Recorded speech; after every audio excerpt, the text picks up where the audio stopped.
नमस्कार, मैं हूं मनोज बनू। आप देख रहे हैं आंकड़े हमारे फैसला आपका। विस्तार से चर्चा करेंगे। अमेरिका के नए राष्ट्रपति के तौर पर डोनाल्ड ट्रंप चुने गए। डोनाल्ड ट्रंप एक बार फिर से दुनिया के सबसे शक्तिशाली मुल्क के बिग बॉस बन गए। अमेरिकी राष्ट्रपति चुनाव में, जी हां, अमेरिकी राष्ट्रपति चुनाव में जीत के साथ ही डोनाल्ड ट्रंप ने इतिहास भी रच दिया है। ट्रंप ने 277 इलेक्टोरल वोट्स हासिल किए हैं, तो जो राष्ट्रपति बनने के लिए जरूरी 270 वोटों से ज्यादा है। वहीं कमला हैरिस को इस चुनाव में करारी शिकस्त मिली। कमला हैरिस को सिर्फ 224 वोट्स ही मिले हैं। अमेरिकी इतिहास में एक चुनाव हारने के बाद दूसरी बार राष्ट्रपति बनने वाले ट्रंप दूसरे राष्ट्रपति बन गए। इससे पहले 1988 के चुनाव में तत्कालीन राष्ट्रपति ग्रोवर क्लीवलैंड चुनाव हार गए थे, लेकिन 1892 में चुनाव में उन्होंने फिर से दोबारा जीत दर्ज की। राष्ट्रपति बनने के बाद डोनाल्ड ट्रंप ने एक बड़ी बात कही है। ट्रंप ने कहा है कि मैं युद्ध रुकवाऊंगा, अमेरिका के बॉर्डर्स को और सुरक्षित करूंगा, अमेरिका को आगे लेकर जाऊंगा। लेकिन अब सवाल यह बनता है कि मोदी के दोस्त ट्रंप के बिग बॉस बनने से भारत को कितना और क्या फायदा होने वाला है? क्या दुनिया में भारत की साख और मजबूत होगी? भारत के दुश्मनों के क्या बुरे दिन आने वाले हैं? चीन, पाकिस्तान का क्या होगा? कनाडा का क्या होगा? इन्हीं सब मुद्दों पर आज हम चर्चा करेंगे और जनता के बीच जाकर इस जनादेश पर हमने एक सर्वे किया है, उसकी भी बात करेंगे, लोगों की राय भी आपको दिखाएंगे। लेकिन उसके पहले हमने एक रिपोर्ट तैयार की है, इस रिपोर्ट को देखिए।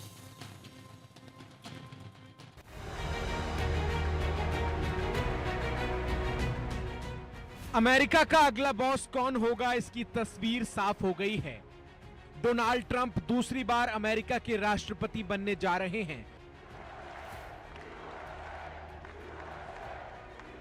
उन्होंने कड़ी टक्कर में उपराष्ट्रपति कमला हैरिस को मात दी।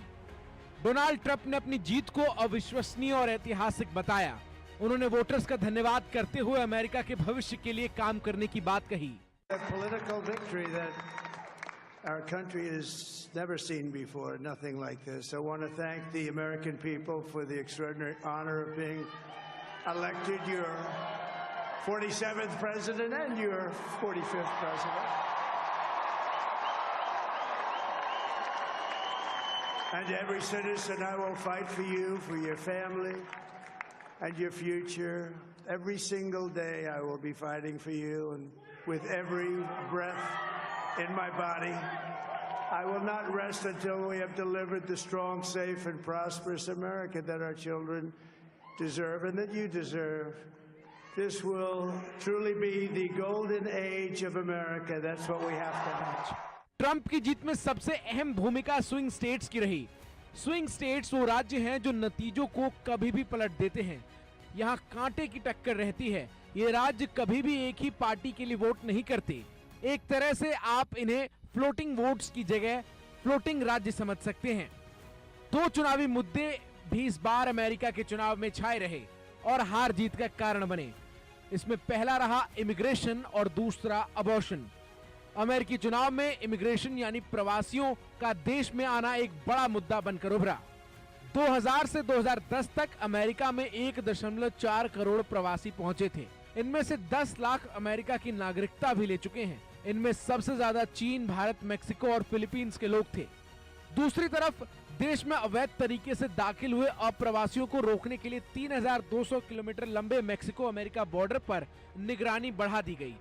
साथ ही यहां बैरियर्स भी लगाए गए। रिपब्लिकन उम्मीदवार डोनाल्ड ट्रंप ने हाल ही में अप्रवासियों को राक्षस और जानवर तक कहा था। ट्रंप ने वादा किया था, अगर वो राष्ट्रपति बनते हैं तो अमेरिकी नागरिकों की हत्या करने वाले अप्रवासियों को मौत की सजा दी जाएगी। इमिग्रेशन के बाद दूसरा बड़ा चुनावी मुद्दा था अबॉर्शन का। 1880 तक अमेरिका में अबॉर्शन करवाना आसान और कानूनी था। 1873 में अमेरिकी कांग्रेस में कॉमस्टॉक लॉ पास करके अबॉर्शन की दवाओं पर बैन लगा दिया गया था। 1900 तक लगभग सभी राज्यों में गर्भपात बैन कर दिया गया था। इस मुद्दे को लेकर महिला मतदाता कमला हैरिस की तरफ झुकी हुई थी, जबकि ट्रंप को पुरुषों का अधिक समर्थन मिल रहा था। इन सब के अलावा इस चुनाव में जीत हार का एक और फैक्टर अहम था और वो है अमेरिका में रह रहे हिंदू वोटर्स, जिस पर कमला हैरिस और ट्रंप दोनों की नजर थी। ट्रंप ने बांग्लादेश में हिंदुओं पर हो रहे अत्याचार का मुद्दा अपने कैंपेन के दौरान उठाया तो कमला ने व्हाइट हाउस में दिवाली मनाकर हिंदू वोटर्स को अपनी तरफ करने की कोशिश की थी, लेकिन बाजी ट्रंप मार गए। लेकिन अब ये देखना होगा कि आने वाले समय में डोनाल्ड ट्रंप कनाडा, ऑस्ट्रेलिया और लंदन में रह रहे हिंदुओं को लेकर भी इतने ही मुखर होते हैं या नहीं। Bureau report, India news. तो डोनाल्ड ट्रंप की इस ऐतिहासिक जीत को लेकर हमने एक सर्वे किया है। सर्वे में लोगों ने अपनी प्रतिक्रिया दी है। जो सर्वे का पहला सवाल हमने लोगों से पूछा, वो पहला सवाल आपके साथ। पहला सवाल हमने पूछा कि अमेरिकी चुनाव में डोनाल्ड ट्रंप की जीत पर आपकी प्रतिक्रिया क्या है।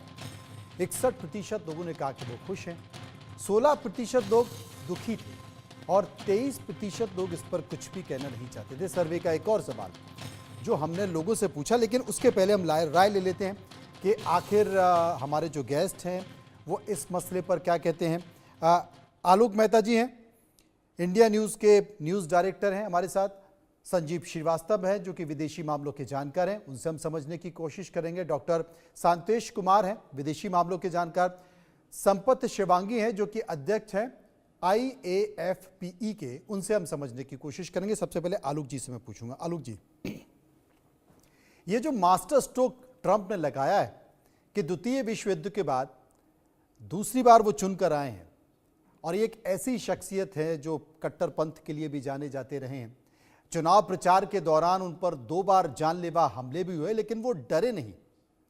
लगातार उनकी आवाज में वो खनक दिखाई दी, चेहरे पर उनके वो तेज दिखाई दिया। लेकिन ये जो जीत हुई है, इस जीत के लिए कौन से मुद्दे हैं जिसे कहा जाए कि वो कमला हैरिस को पछाड़ते हुए 277 वोटों के साथ जीत कर आए? देखिए, एक तो अंदर से ज़ील होना चाहिए कि न हार नहीं मानूंगा, जो अटल बिहारी वाजपेयी की कविता थी।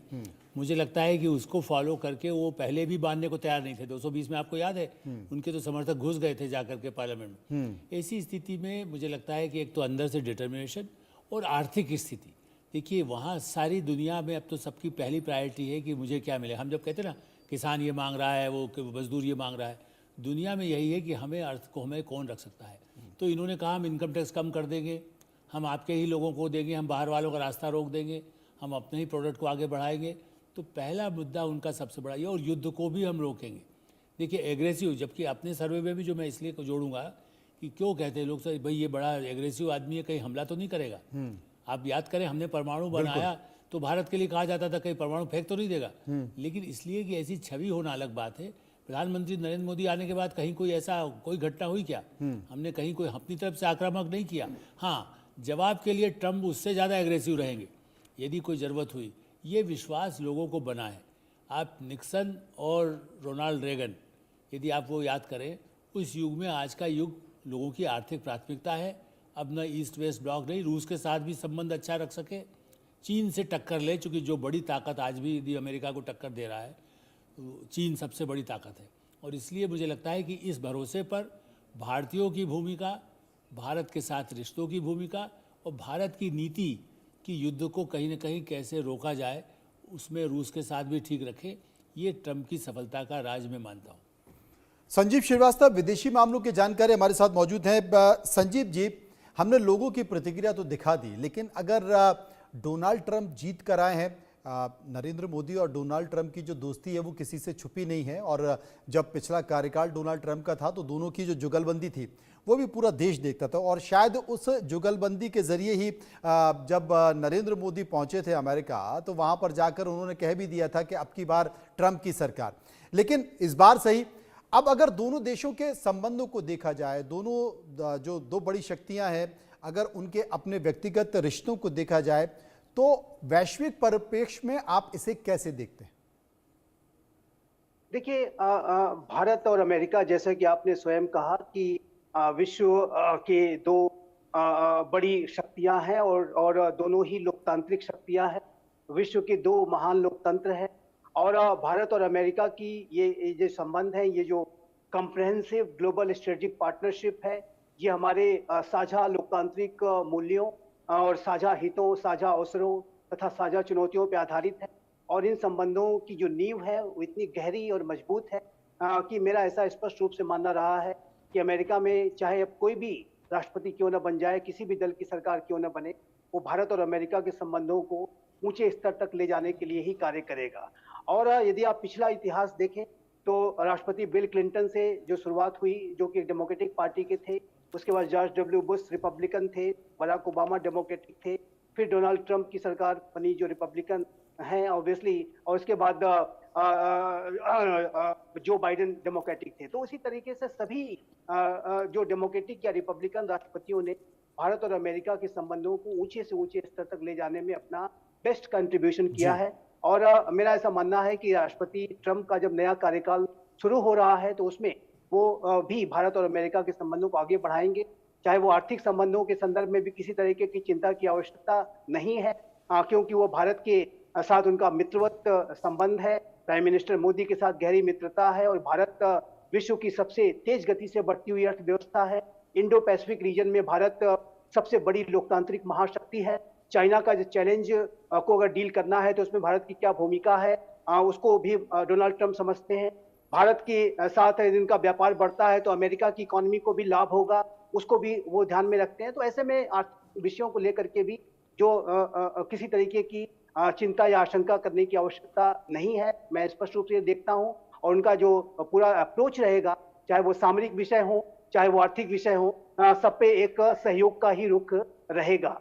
और लेकिन मैं विशेष रूप से संदर्भ में चर्चा अवश्य करना चाहूंगा कि डोनाल्ड ट्रंप आतंकवाद, अतिवाद के विषय पर वो बहुत ही कठोर रुख रखते हैं। उनके पिछले कार्यकाल के दौरान इस्लामिक स्टेट को उन्होंने नेस्तनाबूद कर दिया था। उनकी फिजिकल टेरिटरी जो अबू बकर अल बगदादी ने रक्का और मौसुल में स्थापित कर रखी थी, उसको उन्होंने जो है पूरी तरह से तबाह कर दिया था। यह उनकी अबू बकर अल बगदादी को एक स्पेशल ऑपरेशन में सीरिया में जो उन्होंने ढेर कर दिया था।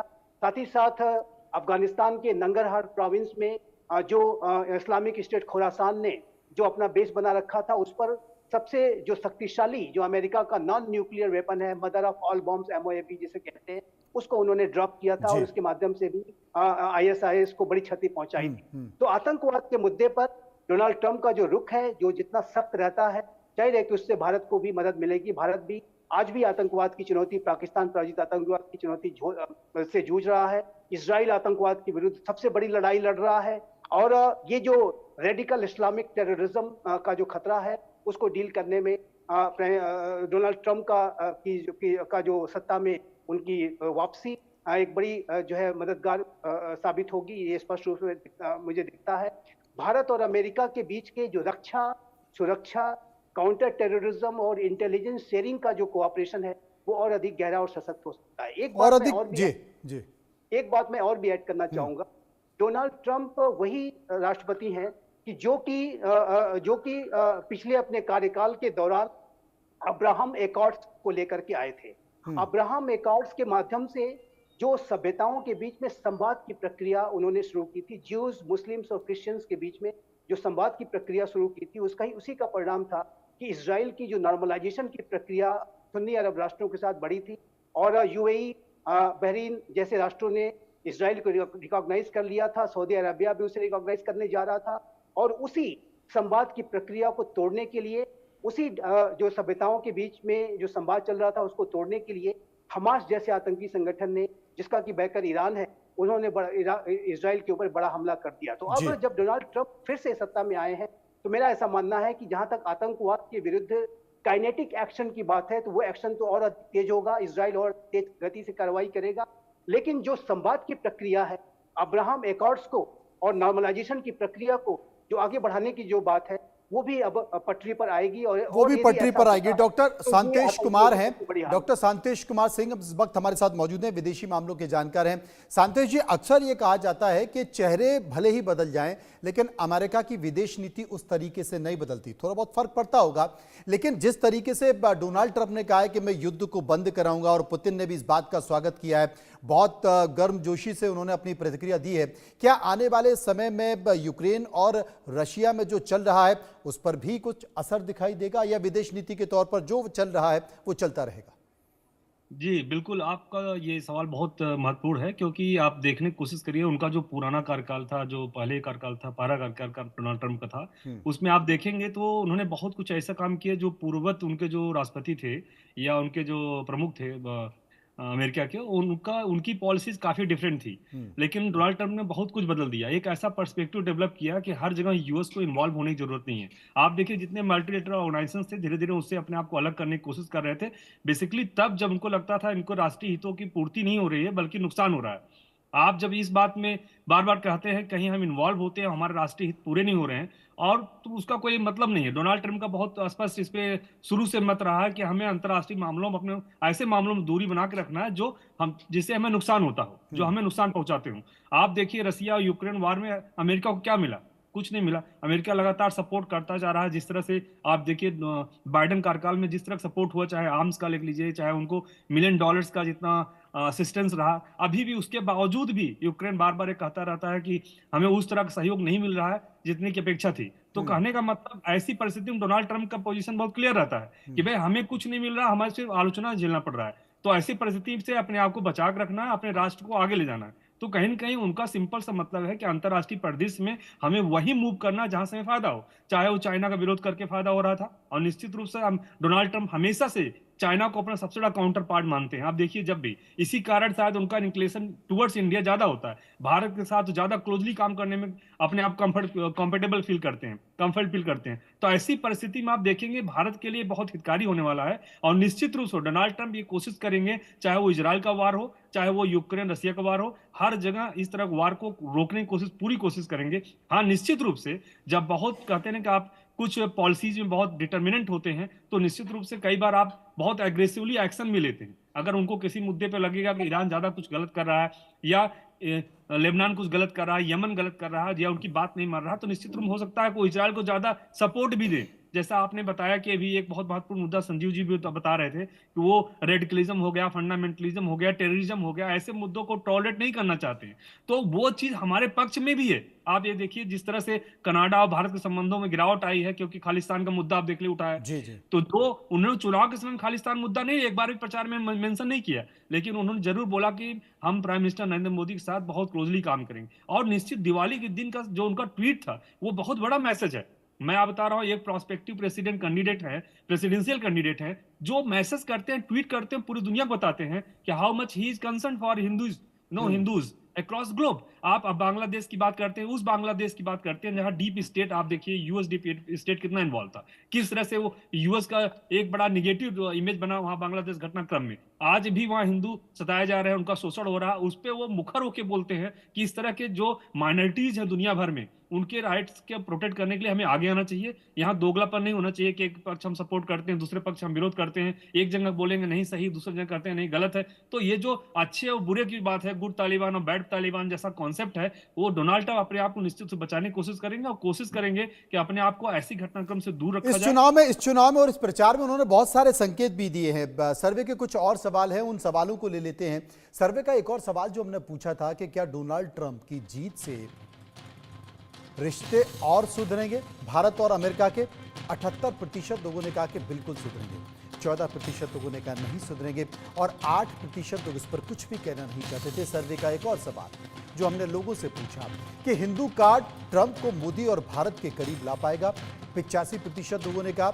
85% लोगों ने कहा हाँ ला पाएगा 13% लोग कह रहे थे नहीं ला पाएगा और 2% इस पर कुछ भी कहना नहीं चाहते थे आलोक मेहता जी हमारे साथ मौजूद हैं आलोक जी एक सवाल है क्योंकि मुद्दा बड़ा है और आजकल चर्चा भी इसकी चल रही है वो चर्चा है खालिस्तान की वो चलता है कनाडा की और जिस तरीके से वहाँ घट रहा है निश्चित तौर पर एक भारत विरोधी एजेंडा है जो वहाँ घट रहा है कुछ लोग इस बात का भी जिक्र करते हैं कि अमेरिका के भी कुछ लोग इस बात को सपोर्ट कर रहे हैं लेकिन क्या इस मसले पर अमेरिका भारत का साथ देगा कि भारत के खिलाफ दूसरे देश में अगर एजेंडा चलाया जा रहा है तो वो कितना उचित होगा देखिए मनोज जी ये सबसे नाजुक मुद्दा है सारे हमारे संबंध बहुत अच्छे हैं बहुत पहले से ट्रम्प साहब के साथ भी हैं बाइडन के साथ भी रहे और कनाडा और यहीं अमेरिका में भी बल्कि आरोप तो यही आया ना कि अमेरिका ने भी कुछ अपनी एजेंसी से वहाँ कुछ दिया कुछ वहाँ के लोगों ने वाशिंगटन पोस्ट को वहाँ के प्रधानमंत्री और उन सरकार ने भी माना कि हमने वाशिंगटन पोस्ट को प्लांट किया था। इस दृष्टि से एक पैरेलल फोर्स अमेरिका में चलती रही, डेमोक्रेट सरकार में भी, और देखा जाए तो बांग्लादेश के लिए भी आप कहें कि CIA का नाम आया ही था कि उसने भी वहाँ पर शेख हसीना को हटाने में भूमिका निभाई। तो देखिए, ये विश्व राजनीति में थोड़ा खेल अमेरिका कोई ऐसा नहीं है कि बिल्कुल हमारे जो कुछ हम कहें ऐसा तो नहीं है। न प्रधानमंत्री नरेंद्र मोदी अमेरिका के प्रधानमंत्री है, न डोनाल्ड ट्रंप या कोई बाइडन भारत के राष्ट्रपति हो सकते हैं। ऐसी स्थिति में दोनों के हित में, लेकिन ये नाजुक मुद्दा है और इसका दबाव, आतंकवाद की जब बात करते हैं, ये मैं आपसे ज़रूर कहूँ मनोज जी, राजीव गांधी के समय से ही, तब भी मतलब ऐसा था जब वो खालिस्तानी बाहर UN के बाहर, न्यूयॉर्क के बाहर, वाशिंगटन में जब यात्रा पर गए, मैं खुद गवाह हूँ उस समय का भी, तब से कितनी बार ऐसा उन लोगों को नियंत्रित डोनाल्ड ट्रंप से अपेक्षा ये होगी जितना वो दोस्ती उन्होंने दिखाई। एक बात और जोड़ेंगे, भारत के प्रधानमंत्री ने बहुत, उन्होंने खुद डोनाल्ड ट्रंप ने एक इंटरव्यू में राइटर्स को जो एक लंबी डिस्कशन में कहा है पिछले दिनों चुनाव अभियान के दौरान, कि हमने कहा पाकिस्तान में कुछ हम मदद करें यदि आपको ठीक करना है। तो मोदी जी ने उनको जवाब दिया अकॉर्डिंग टू ट्रंप कि देखिए, हम निपटने में सक्षम हैं, हम सैकड़ों साल लड़ाई लड़ते रहे हैं, भारत ऐसी ताकत रखता है, तो हम मध्यस्थ नहीं चाहते, लेकिन हाँ आतंकवाद से हम लड़ते हैं तो हम आपका सबका सहयोग चाहेंगे। इस दृष्टि से जो ऐसे तत्व हैं अमेरिका और कनाडा में, उसके लिए भारत के कूटनीतिक, एक बात जरूर मैं कहूँगा, हाँ, विकास यादव वाला मामला जो उलझा, उसको लेकर के अब पहले से ही बाइडेन को भी समझ में आने लगा था, प्रशासन को, और ट्रंप के आने के बाद उस तरह के जो विवाद अमेरिका पब्लिकली उठाया, उसको कहीं ना कहीं उसको अपनी लगाम उनकी अपनी एजेंसियों पर लगेगी, जो इस तरह का प्रचार भारत के या कूटनीतिक ऐसे संबंध बिगाड़ने का काम न करे, क्योंकि भारत एक स्ट्रेटेजिक पार्टनर है आतंकवाद से लड़ने में, चीन से निपटने में, आर्थिक दृष्टि से संबंध रखता है। तो मैं ये कह सकता हूँ, ये तो नहीं होगा कि सब उनको, जो नागरिक है, अब उसकी डिमांड तो ये है कि उसको हमें दे दिया जाए पुनः, तो हेडली भी आज तक नहीं दिया, कितने ही राष्ट्रपति आए, भारत के प्रधानमंत्री आए, इसलिए वो आसान तो नहीं होगा, लेकिन ऐसे तत्वों को अधिक कहीं समर्थन न मिले। और मेरा सवाल इसलिए भी ये है कि अमेरिका बड़े भाई के तौर पर पूरे विश्व में अपनी छवि बनाकर रखता है और उस तरह से एक्ट भी करता है, लेकिन मानवाधिकार को लेकर उसके यहाँ क्या चल रहा है उसकी बात वो नहीं करेगा, लेकिन मानवाधिकार को लेकर दूसरे राज्यों को वो सर्टिफिकेट जरूर पकड़ा देता है, जैसे कि कमला हैरिस ने भी भारत के तमाम मानवाधिकार को लेकर विषय उठाए। बिल्कुल, देखिए यही सबसे बड़ी बात है, माओवादियों को या उनको जो वहाँ के अखबार, वो चीन जिसकी चीन की फंडिंग होती है, उनसे मीडिया को लेकर के, या नक्सली या माओवादी तत्व या जो ऐसे समर्थक हैं जो भारत विरोधी हैं, वो मानव अधिकारों के नाम पर, डेमोक्रेट उस मामले में ज़्यादा थे, इसलिए भी हमें अनुकूल होता है। और ट्रंप अपने देश में जो करें, निश्चित जो बाहर से आने वाले अवैधानिक जो गैर कानूनी रूप से घुसते हैं, घुसपैठिए, उस मामले में भारत भी घुसपैठियों से लड़ना चाहता है। ऐसे में उनसे सहयोग की अपेक्षा यही रहेगी कि वो ऐसी घुसपैठ, और वहाँ पर जो बैठे हुए हैं, ओसामा बिन लादेन तो अमेरिका में ही था ना, इस दृष्टि से भारत के 9/11 में भी वही हेडली की भी भूमिका थी। तो अब ट्रंप के युग में शायद उस तरह से परिवर्तन की जो दबाव है, उसका एक असर प्रशासन में तो कम से कम दिखेगा। ये बड़ा असर है। संपत शिवांगी इस वक्त हमारे साथ मौजूद हैं, वो अध्यक्ष हैं प्रेसिडेंट इंडियन अमेरिकी फोरम पॉलिटिकल एजुकेशन, वॉशिंगटन से सीधे हमारे साथ जुड़े हैं। संपत जी, आपका स्वागत है इंडिया न्यूज़ पर। तमाम बातों के साथ साथ एक बड़ा फैसला हुआ है, निश्चित तौर पर डोनाल्ड ट्रंप जीत कर आए हैं, लेकिन जितने भी ऐसे मुद्दे जो उन्होंने अपने कैंपेन में रखे, चाहे वो तमाम आतंकवाद से जुड़े हुए था, युद्ध को लेकर जिस तरीके से घटनाएं दिख रही हैं, खबर दिख रही हैं, उसे लेकर था, इमिग्रेशन को लेकर था, वीज़ा को लेकर था, एजुकेशन को लेकर था, सबसे ज़्यादा कौन से मुद्दे थे जो असर किए, या फिर उनके ऊपर 2 बार जो हमला हुआ वो एक टर्निंग पॉइंट था? जरूर जरूर टर्निंग पॉइंट था। ये नाउ ही हैज मेलो डाउन, थोड़ा उनका, ही इज नॉट एग्रेसिव पहले थे ना, ऐसा नहीं है जी। I think he has become, you know, he believes in God, भी चेंज हुआ है उनका। देखेंगे क्या करते हैं इंडिया यूएस रिलेशन में। आई think he will be very helpful from now on. I think वो बांग्लादेश का वो टॉपिक उन्होंने चालू किया है, और अभी देखेंगे उनका हेल्प लेने का है। कनाडा इंडिया का रिलेशन में थोड़ा changes, we need his help also. वो थोड़ा का फ्रेंड नहीं है, he doesn't like Trudeau personally, देखेंगे वो क्या करेंगे। Canada is important country for India, कितने अपने स्टूडेंट उधर है, we cannot destroy our relation with Canada, Trump can help us. Biden समझ और में डोनाल्ड ट्रंप की जो विदेश नीतियां हैं, क्या आप देखते हैं कि बाइडेन की विदेश नीति में जितने भी बड़े फैसले हुए हैं तमाम सारे, उसमें कोई बड़ा बदलाव करेंगे ट्रंप? जरूर करेंगे। वो तो यूरोपियन अंडरस्टैंडिंग बिटवीन अभी है ना, यूक्रेन और ये rest of Europe helping Ukraine, वो नहीं करेंगे। ट्रम्प तो he will talk with president of Russia Vladimir Putin, वो तो बंद करेंगे war with Ukraine and Russia. That is for definitely it will stop. दो बड़े That's the मुद्दे biggest और थे contribution. संपत जी, दो बड़े मुद्दे इस चुनाव में थे। एक महंगाई का मुद्दा था, दूसरा इकोनॉमी एक बड़ा मुद्दा था। वहां पर जिस तरीके से मुद्दा बनाने की कोशिश की गई थी, इलीगल इमिग्रेशन है, लेकिन महंगाई और जो वहां की अर्थव्यवस्था है उसे लेकर कोई व्यापक परिवर्तन देखते हैं आप? जरूर जरूर करेंगे। अभी तो वो बोला ना कल, वो गैस को he is going to liberalise gas production in US. तो अभी कैलिफोर्निया में $4, $5, $6 गैलन है अभी गैस। अभी देखेंगे जनवरी में फरवरी में it will become $2 to $3, 50% lower price हो जाएगा। तो वो तो middle class American, lower middle class, it helps tremendously. नहीं, अभी मैं बोल रहा था कि only 65 or 60% African American voted for Kamala Harris. तो 35-40% वो ब्लैक क्यों नहीं क्यों वोट किया मिसेस कमला हैरिस को? क्योंकि they have to look after their interest in surviving. अभी खाने का 20-30% is higher, all the food products, and gas is almost 300% more. It used to be $2 gallon, $6 हो गया अभी। तो how do you survive with the same income?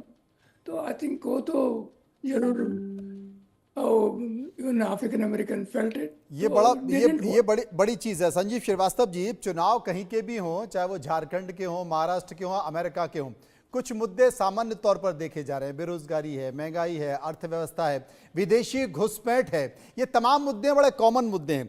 लेकिन जिस तरीके से पूरे विश्व में अर्थव्यवस्था को लेकर चर्चा हो रही है, अपने अपने व्यापार को लेकर चर्चा हो रही है, युद्ध है, चाहे वो यूक्रेन का है, रशिया का है, जहां ईरान जिस स्थिति में है, वहां पर चिंता इस बात को लेकर है कि कैसे उन्हें बचाया जाए। और अभी हाल ही में रशिया को लेकर जिस तरीके से अमेरिका ने वहां की कंपनियों में सैंक्शन लगाई है, इस बीच भारत की भी कुछ कंपनियों को सैंक्शन लगा दी गई थी। क्या माने कि उससे राहत मिल पाएगी बाइडेन के जाने के बाद, ट्रंप के आने के बाद?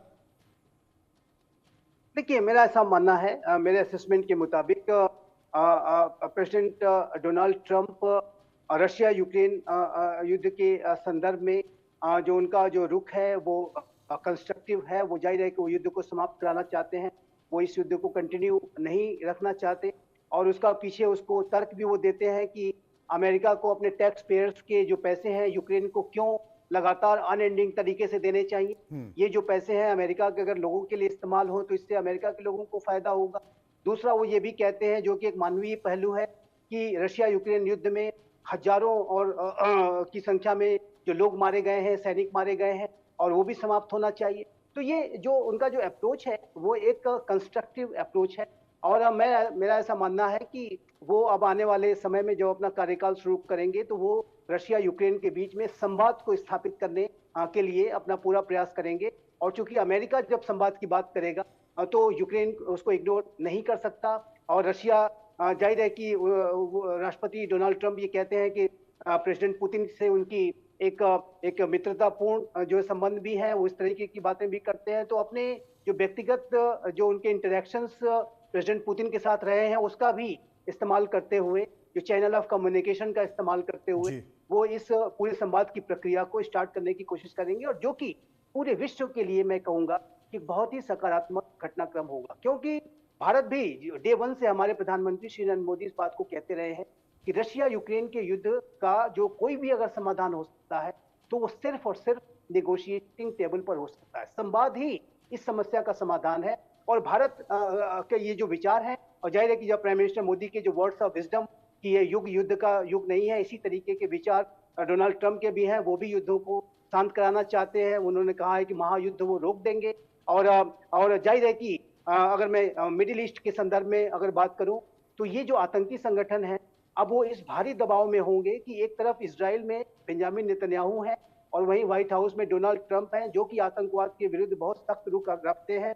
और इन आतंकियों को अब लगेगा कि एक डेडली कॉम्बिनेशन ऑफ लीडरशिप जो है वो दोनों जगहों पे है। तो ऐसे में आतंकी भी डिस्करेज होंगे कि वो इजराइल पर कोई हमला वगैरह करे। उनको भी इस बात का रियलाइजेशन हो सकता है कि बातचीत करने में ही, सीज फायर करने में ही, बंधकों को छोड़ देने में ही भलाई है। और ईरान भी इससे भारी दबाव में होगा।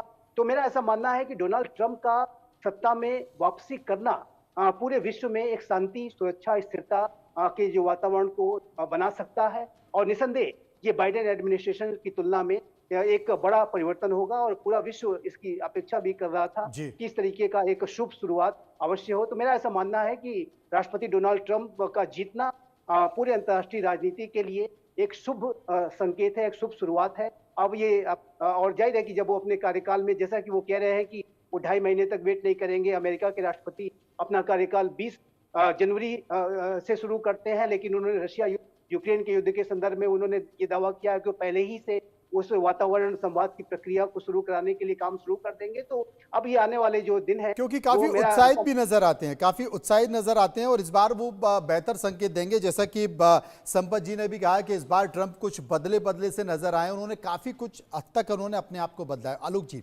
भारत की सबसे बड़ी चिंता है चीन, और चीन जो कि भारत को तमाम पड़ोसी देशों से घेर रहा है, वहाँ पर ऐसी एक्टिविटी कर रहा है जो भारत के हित में नहीं है, चाहे वो नेपाल हो, चाहे वो म्यांमार हो, या फिर तमाम दूसरे देश हों, पाकिस्तान हो। पाकिस्तान को भी उस तरीके से सपोर्ट कर रहा है। लेकिन अभी जिसका जिक्र किया जा रहा है बांग्लादेश में जो कुछ हुआ, जो कुछ घटा, वहाँ की जो तत्कालीन प्रधानमंत्री हैं उन्होंने भी कहा था कि साहब अमेरिका का हाथ इसके पीछे, अमेरिका जो चाहता था मैंने नहीं किया। अब भारत के अगर आसपास के देशों को देखा जाए, अमेरिका का चुनाव, डोनाल्ड ट्रंप का जीतने के बाद कार्यभार संभालना, उनकी अपनी नीतियां, अब तक की उनकी कार्यप्रणाली, और भारत और उसके आसपास के देश, क्या कहेंगे? देखिए मनोज जी, ये सबसे महत्वपूर्ण मुद्दा है पाकिस्तान। क्योंकि ये ठीक है कि मालदीव तो थोड़ा सा संभल गया है, समझने लगा है। बांग्लादेश में मोहम्मद यूनुस, तो हम तो शुरू में भी मैंने आपके साथ भी डिस्कशन में कहा था कि ऐसा लगता है कि वो कहीं बाहर के इशारे से जो भी मदद मिली उसने, CIA ने कुछ किया, कुछ चीन ने किया, लेकिन अब उसने भी सही रास्ते पर लाने में मदद तो मिलेगी ट्रंप के आने के बाद। सबसे महत्वपूर्ण यह है कि भारत अब वो आतंकवादी जो हमले करता है, जिस तरह से कश्मीर में पिछले दिनों भी हुई है, इससे पहले हुई थी, लगातार चली रहा है, तो इस दृष्टि से पाकिस्तान पर भारत की, जैसे इजराइल की तरह हम करेंगे कि नहीं करेंगे अभी नहीं कह सकता, लेकिन आने वाले महीनों में यदि पाकिस्तान बाज नहीं आया और भारत ने कुछ उस तरह के ऑपरेशंस किए जो पहले आतंकवादी ठिकानों पर किए थे, उसमें डोनाल्ड ट्रंप का समर्थन मिलना पूरी दुनिया के लिए और पाकिस्तान के लिए बहुत बड़ा सबक हो जाएगा। और उसमें खास करके पाकिस्तान ऑक्युपाइड कश्मीर का जो मुद्दा है, उसको भी आने वाले समय में ट्रंप के कार्यकाल में क्या भारत उसको किस हद तक अपना आगे सफलता पा सके, क्योंकि वो हमारा हिस्सा है, हमने संसद में उसके लिए स्थान रखा है, जम्मू कश्मीर की विधानसभा में उसमें स्थान रखा है। इसलिए मुझे लगता है कि पाकिस्तान पर दबाव और आतंकवाद के पाकिस्तान में जो जितने ठिकाने हैं उनको कैसे ख़त्म किया जाए या वो बाज आ जाए, चाहे वहाँ सत्ता जो भी रहे। ऐसी स्थिति में मुझे लगता है कि डोनाल्ड ट्रंप और मोदी की इस जोड़ी का आने वाले वर्षों में एक ऐतिहासिक भूमिका हो सकती है। जी, ऐतिहासिक भूमिका हो सकती है। सर्वे के कुछ और सवाल हैं, वो भी ले लेते हैं। सर्वे का एक और सवाल जो हमने लोगों से पूछा कि क्या निज्जर पन्नू जैसे खालिस्तानी आतंकवादियों को भारत के साथ मिलकर सबक सिखाएंगे ट्रंप? 23% लोगों ने कहा, जो 23% लोगों की राय थी वो राय इस पर थी कि नहीं, अमेरिका के हित का ख्याल रखेंगे। हाँ, मोदी से दोस्ती में सब कुछ करेंगे, ये 60% लोगों का कहना था, और 17% लोग इस पर कुछ भी कहना नहीं चाहते। इस सर्वे का एक और सवाल जो हमने लोगों से पूछा, कहा कि क्या ट्रंप 2.0 चीन के प्रति और सख्त होंगे? 72% लोगों ने कहा हाँ, 20% लोगों ने कहा ना, और कुछ लोग थे, यानी कि 8% लोग थे जो इस पर कुछ भी कहना नहीं चाहते थे। संजीव जी, क्या कहेंगे आप इस मसले पर क्या कहेंगे? देखिए मनोज जी, सबसे मैं स्पष्ट रूप से ये देखता हूँ कि राष्ट्रपति डोनाल्ड ट्रंप की जो आतंकवाद अतिवाद के प्रति जो उनकी जो नीतियां होती हैं बहुत जी। ही सख्त होती है, जैसा कि मैंने पहले डिस्कस किया। हम्म। तो ऐसे स्थिति में जो भारत आतंकवाद और अतिवाद से संबंधित अपने जो कंसर्न्स है वो जो रेज करता है, चाहे वो यूनाइटेड स्टेट्स ऑफ अमेरिका के साथ हो, चाहे वो कनाडा के साथ हो, उसको एड्रेस करने में जो ट्रंप प्रशासन काफी प्रोएक्टिव होगा। लेकिन जहां तक कनाडा के संबंधों की बात है, तो देखिए कनाडा और यूनाइटेड स्टेट्स ऑफ अमेरिका के जो संबंध है वो एक अलायंस का रिलेशनशिप है, और जो फाइव आइज नेटवर्क है उसके भी वो पार्ट है, नेटो के भी पार्ट है, और जाहिर है कि दोनों पड़ोसी भी हैं। तो और दूसरी तरफ भारत अमेरिका का बहुत ही क्लोज स्ट्रेटेजिक पार्टनर है। तो अमेरिका की अभी तक ये जो नीति कनाडा के विषय पे जो रही है वो एक संतुलन को साध के चलने की रही है। और लेकिन जो गुरपतवंत सिंह पन्नू की हत्या की साजिश के संदर्भ में जो यूनाइटेड स्टेट्स ऑफ अमेरिका ने भारत के साथ कंसर्न रेज किए थे, यहाँ पर मैं अवश्य इस बात का जिक्र करना चाहूंगा कि अमेरिका और भारत ने इस पूरे विषय को बड़ी ही बुद्धिमत्तापूर्ण तरीके से हैंडल किया है। और जस्टिन ट्रूडो की तरह से जो बाइडेन ने अमेरिका की संसद में जाकर के ये बात नहीं उठाई, बल्कि भारत और अमेरिका के बीच में एक डेलीगेशन, एक आधिकारिक स्तर की जो वार्ता चल रही थी, उसमें ये कंसर्न रेज किया गया, एक क्लोज डोर सेटिंग में ये कंसर्न रेज किया गया। और जब अमेरिका ने कंसर्न रेज किया तो इमीडिएटली भारत ने कहा कि we will look into this matter, and उसके बाद हमने जो एक हाई लेवल की इंक्वायरी कमेटी भी बनाई है और उससे एक्शन भी रिपोर्ट भी सामने आई है और एक अधिकारी के संदर्भ में एक्शन भी लिया गया है। तो भारत और अमेरिका के संबंधों में जो आपसी इंटरेक्शंस हैं उसमें एक मेच्योरिटी दिखाई देती है, और उसका कारण यही है कि दोनों राष्ट्र लोकतांत्रिक हैं और दोनों की एक स्पिरिट ये है कि वी एग्री टू डिसएग्री। यदि कोई मतभेद के विषय भी आते हैं तो दो लोकतांत्रिक राष्ट्रों की सबसे बड़ी ताकत ये होती है कि वो अपनी असहमतियों के लिए भी सहमत होते हैं, और ये अमेरिका और भारत के संबंधों की बहुत बड़ी ताकत है। और भारत और अमेरिका की जो लीडरशिप है बहुत ही बुद्धिमत्तापूर्ण तरीके से इसको आगे बढ़ा। जी डॉक्टर शांतिश, क्या कहेंगे आप चाइना और पाकिस्तान को लेकर? देखिए, निश्चित रूप से आप देखिए ये बड़ा एक जश्न का माहौल बना हुआ है ट्रम्प के जीतने के बाद से। ऐसा एक एनवायरनमेंट लग रहा है कि जैसे सब कुछ अच्छा होगा, लेकिन कुछ ऐसे महत्वपूर्ण बिंदु हैं जब लास्ट कार्यकाल में भी भारत की तरफ से कंसर्न शो किए गए थे। मुझे लगता है इस बार भी वो कंसर्न्स बने रहेंगे। जैसे मैं कुछ बता रहा हूँ, जैसे ट्रेड का इशू है, क्योंकि हमेशा वो प्रोटेक्शनिज्म को प्रमोट करते हैं। उनका प्रायोरिटी रहता है अपने नेशनल इंटरेस्ट को, क्योंकि वो खुद एक व्यापारी है और उनकी दृष्टिकोण, उनका काम करने का तरीका व्यापारियों जैसे ही है। तो उनका निश्चित रूप से हमेशा ये रहता है कि अपनी मार्केट को कैसे प्रोटेक्ट किया जाए ज्यादा से ज्यादा, और कैसे ज्यादा से ज्यादा दूसरे मार्केट को एक्सप्लॉइट किया जाए या दूसरे कंट्री के रिसोर्सेज को एक्सप्लॉइट किया जाए। तो इस मुद्दे पे आके भारत और अमेरिका के बीच कहीं आप कन्फ्रंटेशन देखेंगे। और दूसरा जो है इमिग्रेशन पॉलिसीज को लेके मुझे लगता है एक बड़ा बहुत सेंसिटिव इशू रहेगा, दोनों देशों को संभालना पड़ेगा और चर्चा करनी पड़ेगी, क्योंकि इस मुद्दे पे पिछली बार भी एक डिफरेंस दिखना पड़ा। और अंतर्राष्ट्रीय लेवल पर अगर मैं बात करूं, एक डिफरेंस का जो पॉइंट था लास्ट टाइम और इस बार भी रहेगा, क्योंकि दोनों का पर्सपेक्टिव थोड़ा अलग है। डोनाल्ड ट्रंप कहीं के मल्टीलेटरल ऑर्गेनाइजेशंस को उतनी प्रायोरिटी नहीं देते हैं।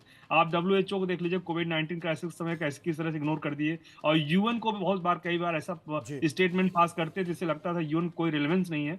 तो लेकिन भारत दूसरी तरफ मल्टीलेटरल ऑर्गेनाइजेशंस को रिवाइव करने की बात कर रहा है, रिवाइवल की बात कर रहा है, रिफॉर्म्स की बात कर रहा है, और कर रहा है इस तरह से नेगोशिएशंस, डायलॉग और डेलिब्रेशन के कोई मल्टीलेटरल ऑर्गेनाइजेशंस कर सकते हैं, तो वो जो यूएन है, इस तरह के यूएन 2.0 जैसे जो डिस्कोर्स है वहां पर कर सकते हैं। तो रही बात की डिफरेंसेस नहीं होंगे, सिर्फ कहते हैं प्यार और मोहब्बत ही होगा इन दोनों देशों के बीच, मुझे लगता है इसके अलावा नहीं। हाँ, निश्चित रूप से अगर बायलैटरल रिलेशनशिप में बात करेंगे, मोदी जी और डोनाल्ड ट्रंप की जो ट्यूनिंग की बात की जाए, निश्चित रूप से बहुत बड़ी सफलता मिलेगी। और चाइना और पाकिस्तान जो आपने क्वेश्चन किया उस पर बताना चाहूंगा, चाइना और पाकिस्तान के मुद्दे में तो कहीं ना कहीं हम सक्सीड करेंगे और निश्चित रूप से सफलता हासिल करेंगे। आप देखिए, सर्जिकल स्ट्राइक हो या इस तरह जितनी भी प्रिपरेशन हो, जिस तरह का एक्शंस थे मोदी गवर्नमेंट में, कहीं ना कहीं उसके लिए पीछे डोनाल्ड ट्रंप हमेशा खड़े रहे, विरोध नहीं किया उन्होंने, या ये नहीं कहा नहीं भारत गलत कर रहा। उन्होंने कहा कि भारत जैसे देश जो सफर कर रहे हैं टेररिज्म से, एक्सट्रीमिज्म से, फंडामेंटलिज्म से, वहां पे वो कहीं न कहीं इस तरह का एक्शन लेने के लिए स्वतंत्र हैं। तो निश्चित रूप से मुझे लगता है आने वाले समय में, जैसे बॉर्डर का डिस्प्यूट हमारा चाइना के साथ लद्दाख में हुआ और तमाम अलग अलग रीजन्स में हो रहे हैं,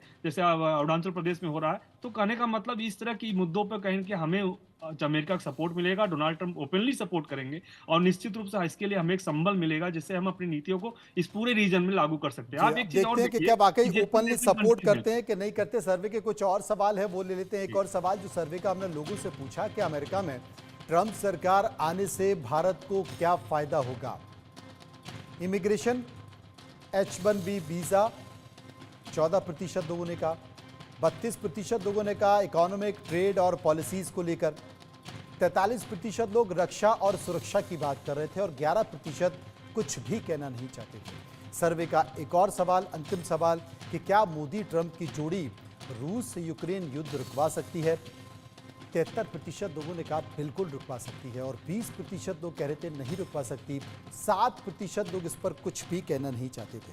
संपत जी हमारे साथ मौजूद है। संपत जी, जो सतही मुद्दे हैं जिनका सीधा देश के लोगों के, भारत के लोगों से संबंध है, क्या उन मामलों में जिनका जिक्र भी है और सर्वे में लोगों ने अपनी राय भी दी है, क्या वाकई फायदा हो पाएगा, ज्यादा फायदा मिल पाएगा भारत के लोगों को? अभी तो थिंग्स हैव चेंज। अभी तो पुतिन और ट्रम्प के they are very close friends, तो इट्स पॉसिबल, वो हो सकता है कि क्यों नहीं। बोल दे within 24 hours of his taking power he is going to deal with Putin, Ukraine Russia का वार बंद करेंगे। हो सकता है। Trump is very powerful entity and he means what he says.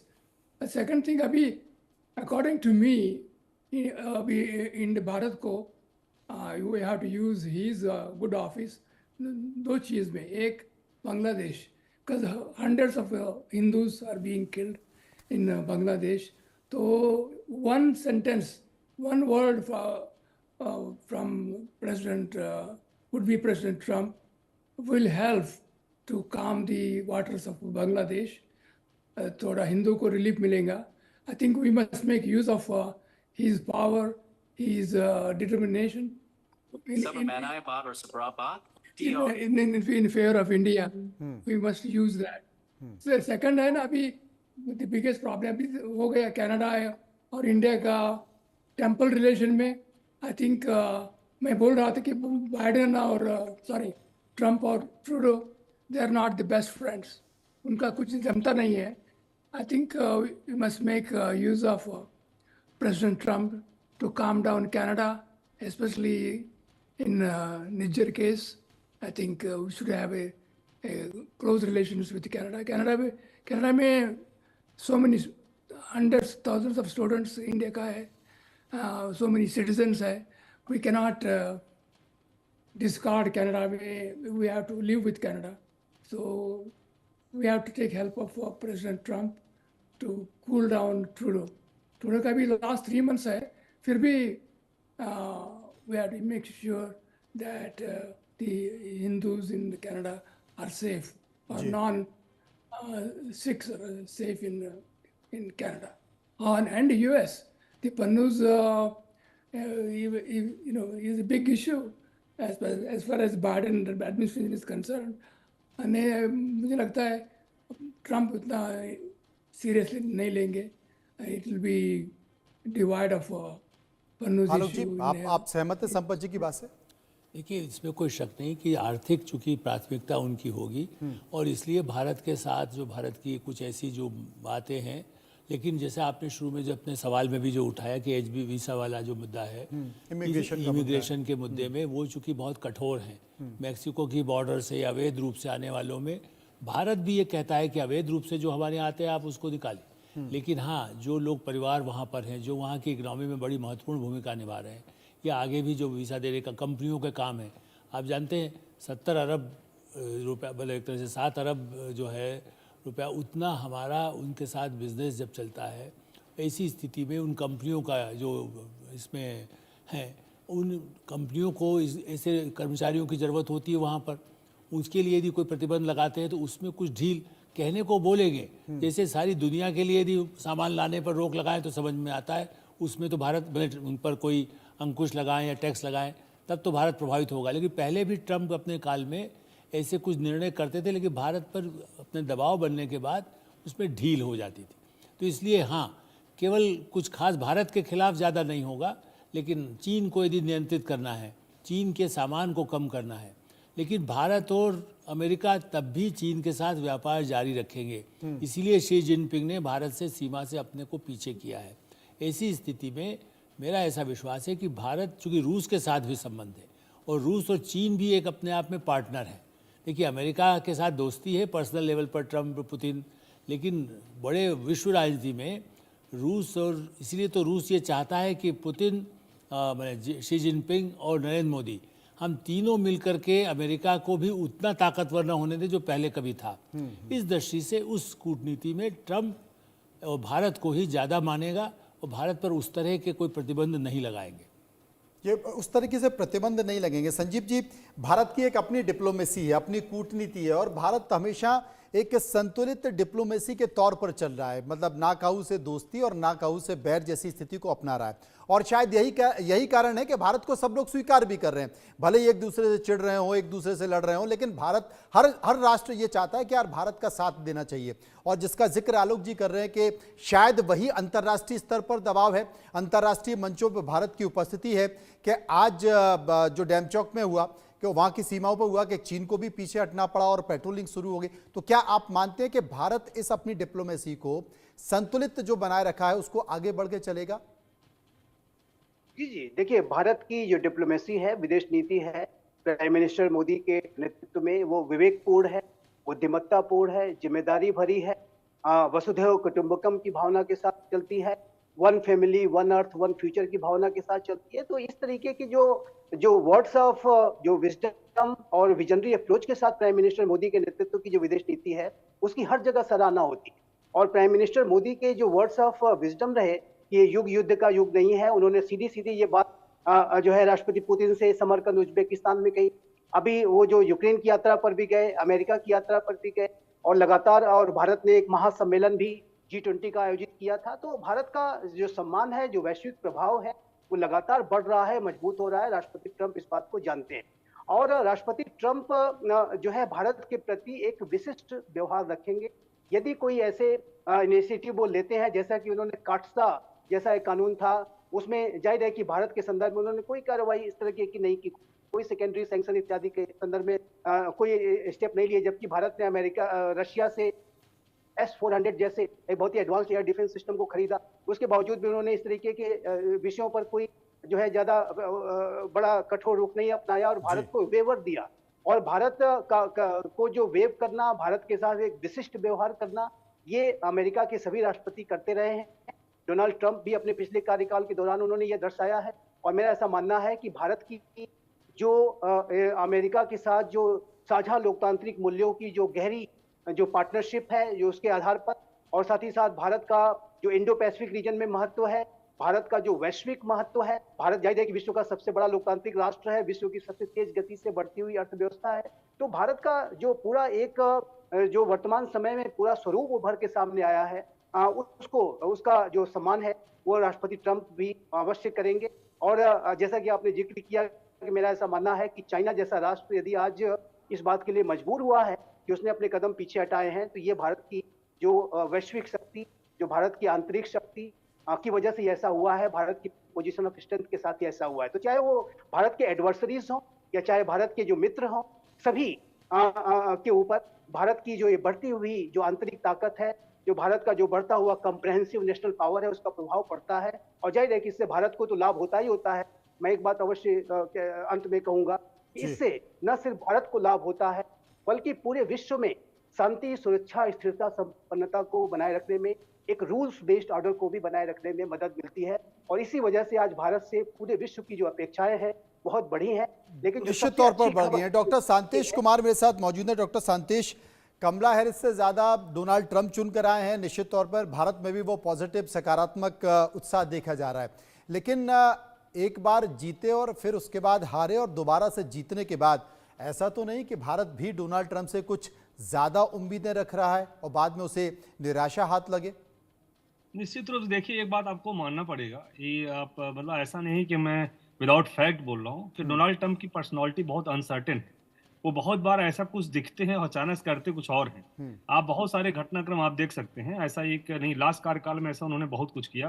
तो हो सकता है भारत के संबंधों में भी इस तरह उतार चढ़ाव देखने को मिले आने वाले समय में, कि हम बहुत सारी अपेक्षाएं तो कर रहे हैं, हो सकता है उन अपेक्षाओं पे वो खरे न उतरे। कुछ मैं आपको पॉइंट्स बताता हूँ जहाँ पे मुझे डाउट है। नंबर 1 आप बताता हूँ, जैसे आप रसिया यूक्रेन वार की बात हो रही है कि वार रुक जाएगा, वहां पे वार रुकने से आप देखिए कि उनका अपना एलाई जो यूक्रेन है वो कितना सफर करेगा, क्योंकि उसका एक बड़ा हिस्सा रसिया के हाथ में चला गया है। और युद्ध रुक जाता है और उसका हिस्सा वापस नहीं मिलता, तो निश्चित उसका दुष्प्रभाव आपको दिखेगा यूरोपियन यूनियन के देश, नाटो के जो मेंबर हैं उनके बीच, अमेरिका के बीच एक टसल शुरू हो जाएगी कि इतने दिन तक हम इनको क्यों बलि का बकरा बना के लड़ाई लड़ा रहे हैं, क्योंकि वहां पे या तो वापस फोर्सेस जाए रसिया की, और वो जाने वाली नहीं है। डोनाल्ड ट्रंप का अच्छा रिलेशन पुतिन के साथ है, पुतिन अच्छे से मैनेज कर लेंगे और आगे बढ़ जाएंगे। लेकिन क्या नाटो के जो मेंबर स्टेट्स हैं वो एग्री करेंगे डोनाल्ड ट्रंप से? एक सवाल वो उठेगा, वहां डिफरेंसेस देखने को मिलेगा। ट्रेड पे मैं आपको बता रहा था, ट्रेड का ऐसा मुद्दा जहां डोनाल्ड ट्रंप एक पॉइंट भी कंप्रोमाइज करने के लिए तैयार नहीं होंगे, जो ऐसा मुद्दा हो जिसके कारण से वो वहीं तक भारत साथ कोऑपरेट करेंगे जहां तक उनके इंटरेस्ट पे प्रभाव नहीं पड़ेगा। जैसे उनके राष्ट्रीय हित पे या आर्थिक हित पे प्रभाव पड़ेगा, वो भारत के साथ भी ऐसे व्यवहार करेंगे कि जैसे एक दुश्मनी के जैसा बैर होगा, मतलब बैर जैसा होगा। तो कहने का मतलब आप ये कहिए कि नहीं, दोस्ती हमारी चलती रहेगी और सब कुछ अच्छा ही अच्छा होगा, ऐसा नहीं अपेक्षा कर सकते। हाँ, निश्चित रूप से इसी को आगे बढ़ाते हुए आलोक जी से सवाल पूछूंगा। आलोक जी, इस बार ट्रंप भी कुछ बदले बदले नजर आए हैं, जहां पर उन्होंने मुस्लिम्स को साधने की कोशिश की है तो अश्वेत को भी साधने की कोशिश की है।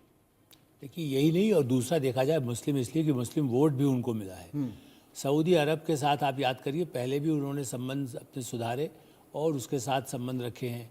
भारत में 20 करोड़ मुस्लिम है, इस बात को भी ध्यान में रखना है। यदि भारत का संबंध रखना है तो एकदम जो एंटी मुस्लिम एकदम वो टोन नहीं दिखाना चाहते। और सबसे महत्वपूर्ण बात यह है, जैसा अभी कह रहे हैं, वो अपना हित तो देखेंगे, लेकिन मैं अभी अपने मेहमान उनसे कहूँगा कि अब ऐसा टकराव नहीं होगा कि वो भारत को आंख दिखा करके कहें कि जो तुम्हें करना हो करें। होगा यही कि हाँ, उसके लिए जो बीच के लोग हैं वो थोड़ा बहुत उनकी तरफ से हरकतें जो करते हैं वो दबाव बनाने की कोशिश भारत के साथ रखेंगे अपने आर्थिक मामलों को लेकर के। अन्यथा मुझे ऐसा लगता है कि अंतर्राष्ट्रीय राजनीति में भारत को वो एक सबसे बड़ा पार्टनर मान करके इस समय कोशिश करेंगे। ट्रंप को अपनी सफलता भी दिखाना है आने वाले भविष्य के लिए। आने वाले भविष्य के लिए बहुत बहुत शुक्रिया करूंगा सभी लोगों का जो विस्तार से मेरे साथ चर्चा कर रहे थे। लेकिन ये भविष्य के गर्त में है कि भारत कितना उत्साहित है, क्या वाकई अमेरिका उतना साथ देता है, नहीं देता है।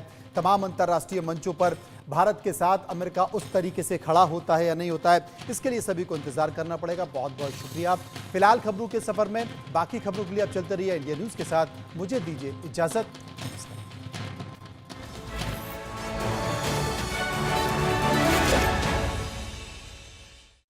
एसोसिएट स्पॉन्सर पेट सफा